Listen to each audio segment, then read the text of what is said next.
Hello everyone, I welcome you all in Bootstrap Startup Finance. I'm Muskan Bansal and representing MakeMyFinancials. We have already discussed in our earlier videos. So today I have brought up the standardized portfolios being maintained by MakeMyFinancials as per pre-money valuation and as per post-money valuation.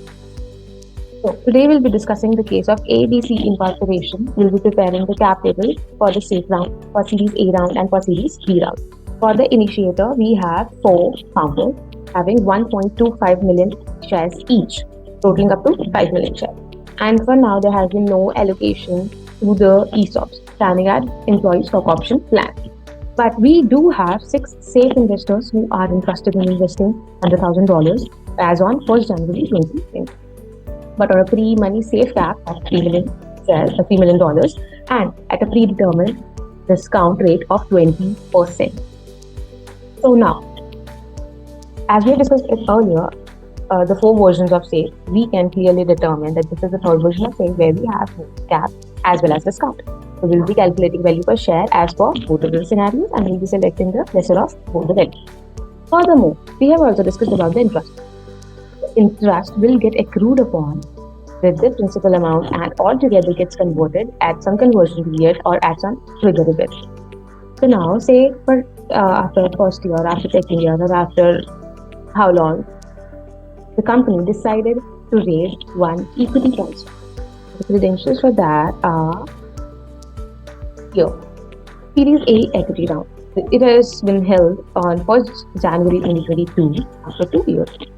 And the investment amount which has been brought in the company was $2 million.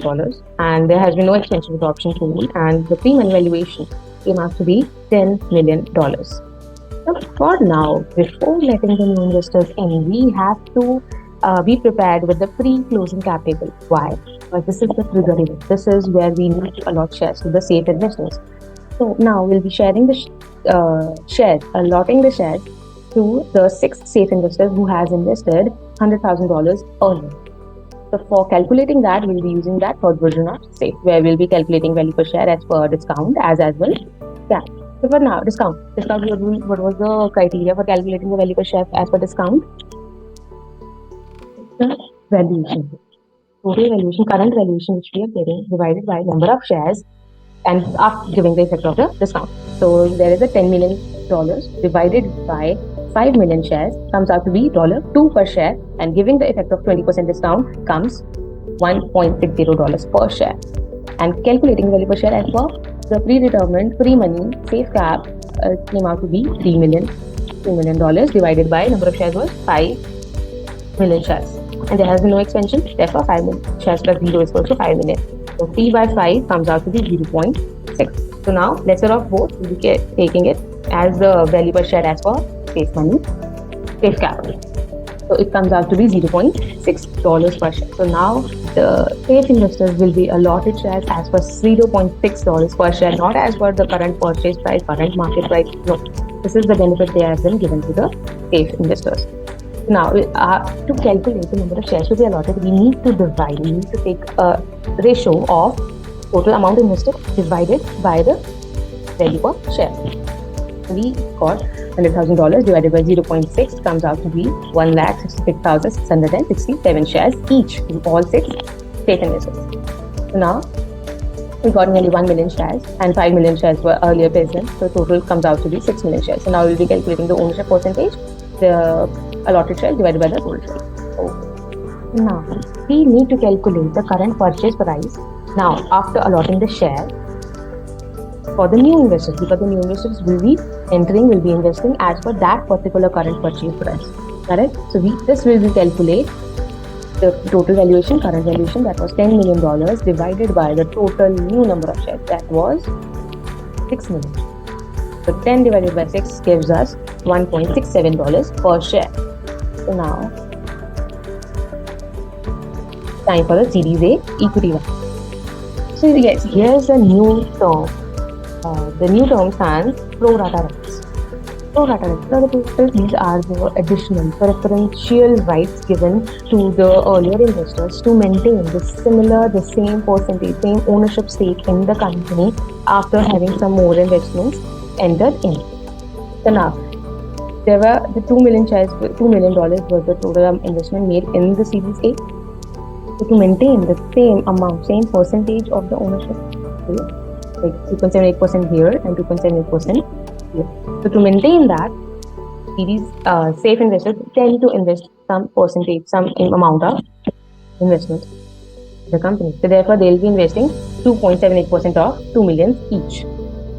And the rest will be invested by the Series A equity investors, how many they are. And the similar calculations will be performed as per calculating number of shares, total shares. Total shares would come the early shares plus the new share and the ownership. Now it's time for the post-money valuation. Post-money valuation, what is the post-money valuation? Valuation of a company after including the amount of investment in the company. For example, earlier pre-money valuation came out to be 10 million total company valuation, and 2 million was added. So the total post-money valuation needs to be nearly $12 million. Correct? So it is $12 million. And the individual post-money valuation will be calculated by the total number of new shares multiplied by the total purchase price, current purchase price that we have calculated per share, 1.67. This is how we have calculated the pre-money valuation. So this similar kind of transactions are there in the post-money valuation, but you need to be very clear with the terms, with the post-money term. So now we have been calculating the post-money valuation, correct? So for the same incorporation, ABC incorporation with the same base, we have post-money safe cap, correct? We have the post-money valuation. Therefore, there will be a change in calculating the value per share as per discount or as per cap. So during the trigger event, we'll be allotting them shares, and we'll be allotting them shares as per the both of the scenarios. So calculating value per share as per discount, it will come out to be the post-money valuation minus the investments which have been made recently. That was the safe investment, 6 lakhs. So 10 million minus 6 lakhs divided by the earlier number of shares, that was 5 million, and giving the discount comes out to be $1.5 per share. And similar calculation with the valuation as per post-money cap, and it gives us 3 million minus 6 lakhs.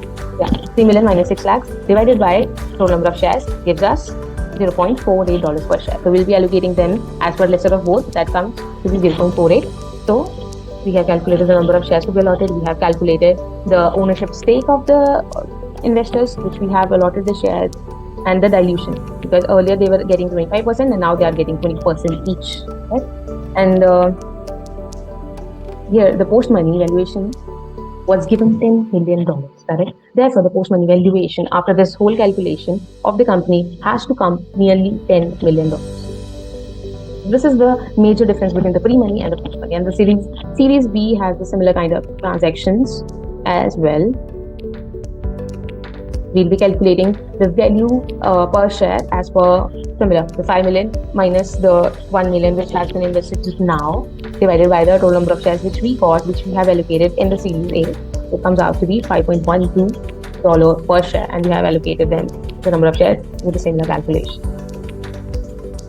This was it. I hope you are all clear with the post-money valuation, with the pre-money valuation, with the cap and discount calculations, with the pre-money and post-money terms. Thank you for now, and stay tuned for more valuable content.